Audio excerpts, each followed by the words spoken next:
went to the polls on the 23rd of February 2019 for the Presidential and National Assembly elections, a process through which the number one citizen of Nigeria was elected, as well as lawmakers who will be making decisions, vital decisions, to move Nigeria forward for the next 4 years. After all said and done, President Muhammad Buhari of the All Progressive Congress Party was returned elected by the umpire, the Independent National Electoral Commission, who pulled over 15 million of the valid votes counted on that day ahead of his closest rival, Alhaji Atiku Abubakar of the People's Democratic Party, PDP. Now, the elections was not without issues, as a lot of facts and figures and a lot of things that have given a discourse in the polity has arisen as a result of that elections. What are these issues? How are they going to shape the upcoming elections coming up on the 9th of March 2019 across the states of the Federation and the FCT? These are some of the issues we're looking at on the set today of Nigeria Today on your number one favorite station, Television Nigeria, reaching you from a hilltop station, Iguzabe, Abuja, the Federal Capital Territory. Welcome on board. I am Charles Ibe.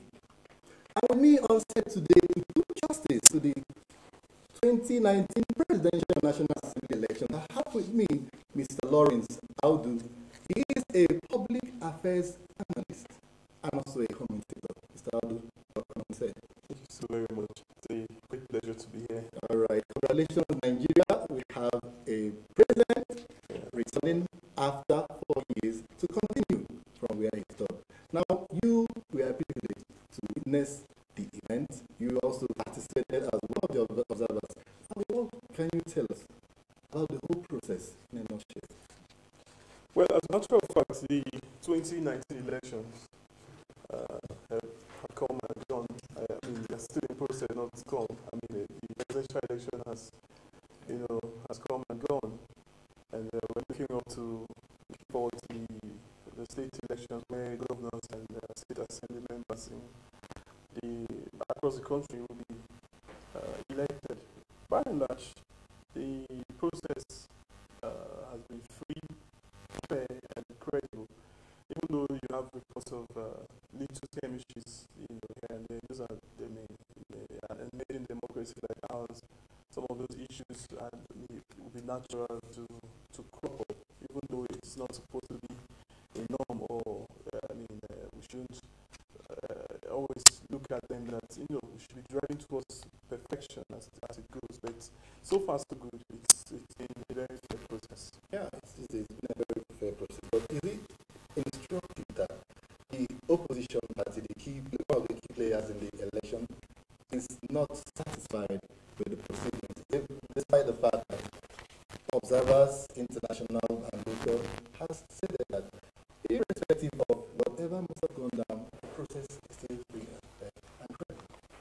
Actually, in our own kind of democracy, when you have a kind of opposition that is not in politics for the purpose of, delivering democratic dividends to the people, you have this kind of issues. For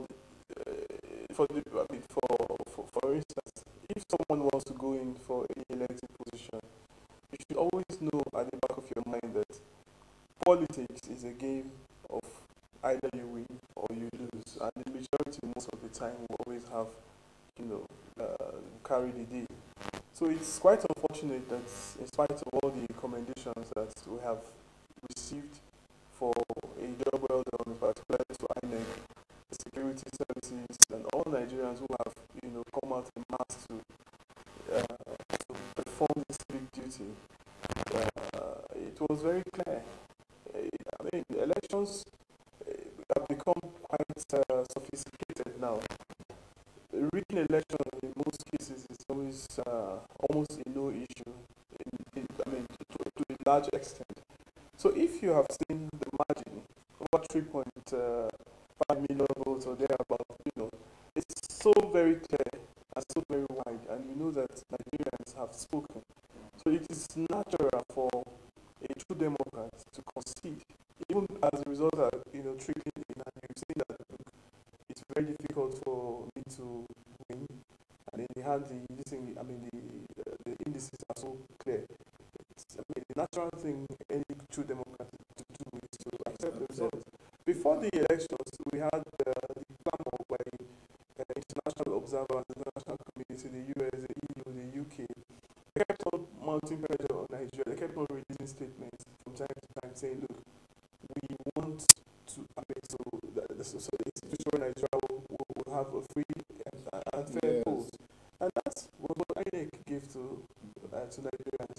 So in view of all this, it's quite unfortunate that Mr. Atiku, who lost, is still dragging foot and trying to disagree with what the international community has judged fair, free, and credible. All right, so we might have to analyze that a little bit more. But before that, during the electioneering processes and all of the campaigns and all, what do you think were the issues that led to the result that we have right now? Would you believe that the parties, they really addressed issues? Did they campaign to issues, or was it like the usual that we have always? Yes. I've looked at the two major candidates. Remember, we have a large proportion of other people who contested the same elections. But the two main candidates in the build-up to the presidential elections, you had a situation where they, try to address issues. But if I'm to comment on any of those, I believe that only President Muhammadu Buhari really addressed issues. He said, 4 years ago, I came to ask for your vote, and I hinged my campaigns on 3 cardinal issues. He talked about the economy, he talked about the fight against corruption, and he talked about security. Those are issues that if you address at any time, the country will be better off. Now, what were those issues that the opponents campaign on? They just had this frenzy of people who, I don't know how to describe them, but majority of them were just in a frenzy mode. That he was banking on some inadequacies of the current administration, promising to do better when he comes. So if I'm to ask you, what were those inadequacies of the current government that he was banking on? There are talks about nepotism, there are talks about not seeing through the fight against corruption, not seeing through the fight against terrorism. Yes. They have pockets of no, but if I'm to even address these issues, and also these the are issue not of the economy that people are suffering. Now, let's look at it holistically. The Nigerian economy started diving in 2013, towards the end of 2012, 2013, when the former finance minister, Kusheweda, said that, you know, she cried out and said, look, we're already borrowing money. The records are there. We're borrowing money, the economy is shutting down. We cannot continue, you know, we cannot afford to continue like this for a long time. She made this cry. Then shortly afterwards, Nigerians got tired of the establishment of the government of that day, and they kicked the government out overwhelmingly in a popular vote. Buhari came in. Shortly afterwards, a recession that was supposed to have started around 2013, you know, crept into 2015, shortly after his administration.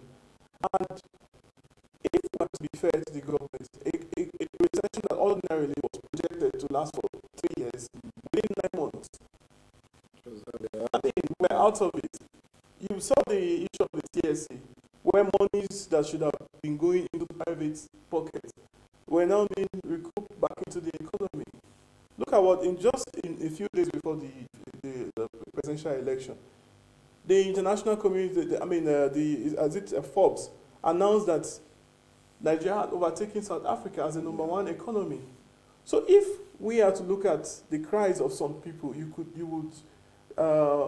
could judge it as being a very biased, you know, kind of cry. Because you have a government that is consistently battling to revive Nigeria. In the issue of security, anybody who, you know, campaigns and says that there's the lack of security, inadequate security in the country, the person is just unnecessarily being unfair. You saw this country before this government came to be. As at 2015, by the time the government came, about 17 local governments were under the captivity of Boko Haram. 17 in the northeast.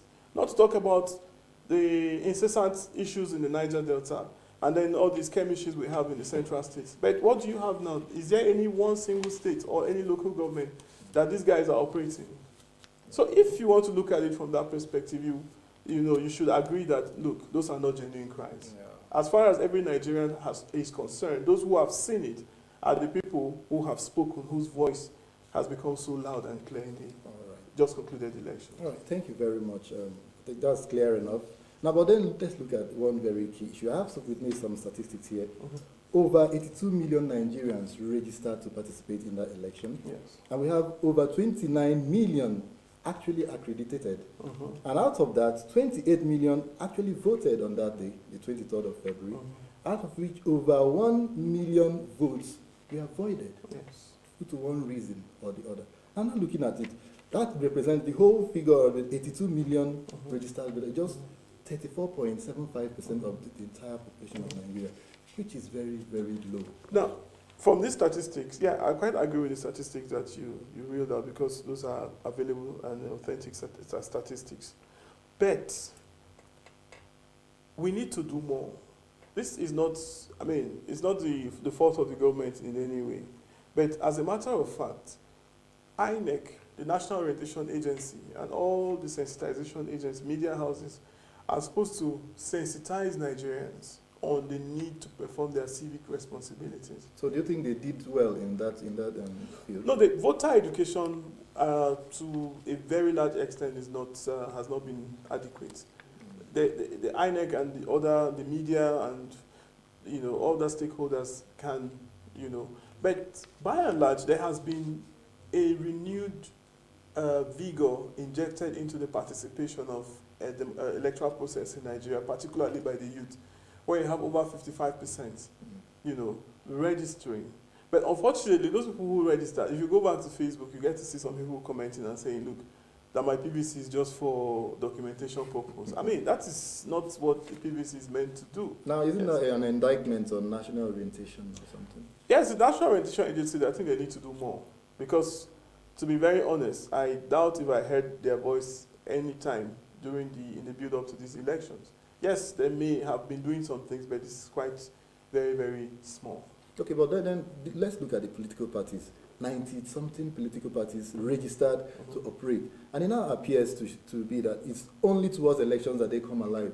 Shouldn't they have been all over the years sensitizing their followers, building confidence in the process and the whole, everything about elections, so that before the election properly.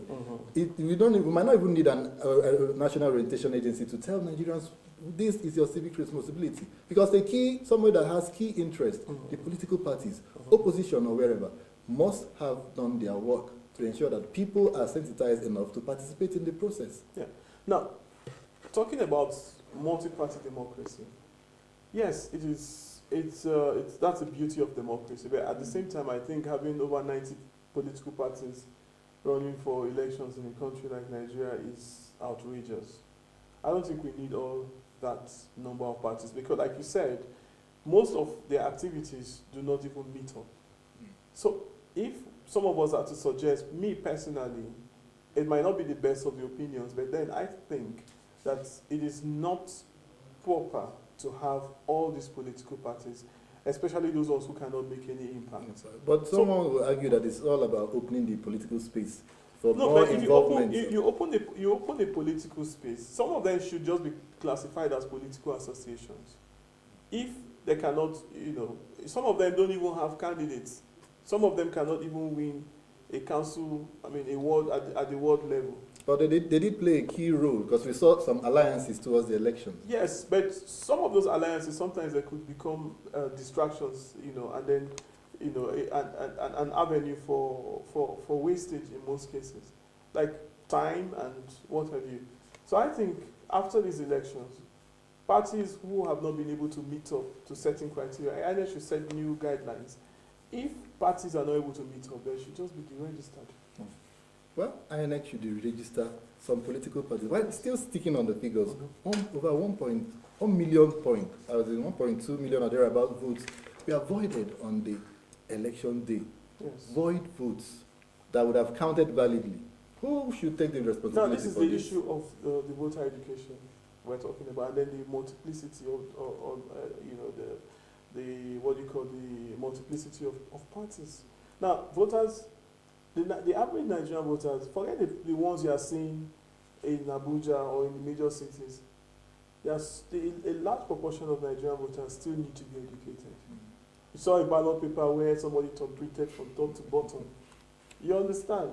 And then you have the choices are just too many, and then the voter education is not adequate. So when you have such many political parties, it becomes very difficult. Okay. And sometimes when you turn print, the vote can be voided by the time you fold, and then the ink, is rubbed off on some other thing. That's a prominent issue that played in these void votes actually was the issue of card reader malfunctioning and all of that. So that technology shouldn't be revisited. No, but if you have an overall assessment of the 2015 elections and that of 2019, you also come to agree that the issue of card reader was minimized to the barest minimum this year. Because I was on ground, I visited a number of polling units. I went around and I saw one of the first questions I asked the polling agent is, what is the situation with your card reader? I did not personally encounter any problem anywhere with card reader issues. That is just the truth. Yes, in some areas there were reports, but those reports were clearly very, very minimal. Okay, let's take this break now and see some of the visuals that we got from the field on the day of the elections proper, some having to do with issue of card readers. Use the name to find people, and if my name is written there, is there, and what did they say? It go fail. Is this the house of us? That means they go to the election. All the people that are failing us. I don't understand. See me be a player. Now what? I'm not a small begin. When I come to here, ugly, they beat me. They go send my card to pay. Why play? Not from now, I make they give up. That's what I want to tell now. All right. We just saw someone complaining bitterly about the malfunctioning of the card reader. He's not being able to perform his franchise. Now, taking all this in perspective and the fact that come Saturday, Nigerians will also be going back to the polls to exercise their civic responsibility. What should INEC be thinking about right now? Right now, INEC should be thinking about consolidating on the gains that they have achieved in the last election, the presidential election. Then, I believe they have done a post-mortem of the elections, and then where there were issues. And what INEC should clearly be doing at this point in time is to seeing how they can cushion, to one of the effects of what the difficulties they had in the last election, and then be able to, bring materials right on time to some areas where they had some of those lapses in the last election, and also be able to, areas where they had the issue with the card reader, they should be able to reformat the card readers and then be able to. But again, the issue of this card reader, let me just make it, I've said it somewhere before. The years when, the time the Nigerians began to register for, the continuous voters registration was done, I think 2011, between December and February of that year. I was one of those who participated in that exercise, because at the time I was mobilized for the national service. Most of the issues you have with the card readers, in some cases, while people were registering, some people's fingerprints were not captured. And there were issues where some ad hoc staff at the time had to thumbprint in order to just pass them. There were issues like that. We reported those issues at that time. So we hoped that INEC would have returned back and revisited that issue. So if somebody else has used their fingers to get a pass for you for the PVC at the time, then automatically it means that you will never be able to vote in any election until you are re-registered again. So this is another issue. I'm just saying it now so that the authorities can be aware of it, because we reported it, back then in Anambra when we had those issues at the time. So those are the issues, and if that is not corrected, those people should be identified and then maybe re-registered again for subsequent elections, so that if not, I don't think the issue of card reader is anything that Nigerians should really worry about. Okay, now finally, we did see from statistics. In the last election, Abia State had the lowest voter turnout. Yes. I think followed by Rivers and then Lagos State. And these are densely populated states in the south of Nigeria, where we have Jigawa having the highest voter turnout. And then going into these Saturday elections, with issues raised about, so we had issues of security, we had issue of people feeling disenfranchised, some people feeling, okay, my vote did not count for one reason or the other. Are we going to be having issue of voter apathy coming next Saturday? And what should INEC, and in fact not just INEC, the government be doing at this point in time to ensure better participation than we had in the presidential elections? When you look at the northern and the southern parts of Nigeria, you're going to see a divide along education and political awareness. In the northern parts of the country, you have more people who you may term as not educated. Then in the south, you have a vast majority of people who are educated. But you see, the south, there's a major issue in the southern part of the country, where these people don't even care about elections. They just have this mindset, owing to what happened in the past 16 years of PDP rule, where elections, people just go to vote, and then you come outside, and then your votes were not counted. From 2015 up to the last election we've had, Nigerians can attest to the fact that, look, yes, we have, so it is a wake-up call to them. But up in the north, these guys don't care. Their own it is their civic responsibility. So they can come out. It is a part of, it's a culture, it's a religion, to participate in the democratic process of their society. So these are issues that the media too can address, begin to sensitize people. It's not about coming up on Facebook. Look at the multitude of people who are on Facebook, making life unbearable for other Nigerians, to a point where people began to, were insulting each other across ethnic and religious lines. But what happened at the end of the day, when elections came, those same guys were busy sitting on Facebook and monitoring results and posting fake results. So at the end of the day, it is not about, staying and then thinking you are aware. It's about going out to do what you ought to do, your civic responsibility. All right. So that is where you have it. So voter apathy, I don't really think so. All right. I've been discussing with Mr. Lawrence Adu, who is a public affairs analyst and also a keen watcher of the Nigerian political space. And he's of the view that Nigerians need to wake up to their civic responsibility, to go out there to vote. It's your right as a citizen of Nigeria to take part in the electoral process, to decide who governs you. So come the 9th of March, Nigerians are all encouraged to go out en masse to perform their franchise once more. INEC is ready, the Nigerian government is ready, security and every other apparatus is ready. They've taken note of the lapses of the last elections, and they are assuring Nigerians to please to go out come Saturday to perform your franchise. That's the much we are going to take on Nigeria today. The program will continue again, same time next week. Do join us then. Thank you very much for staying tuned. I am Charles Ibe.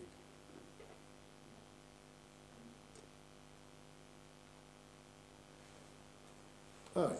Thank you very much.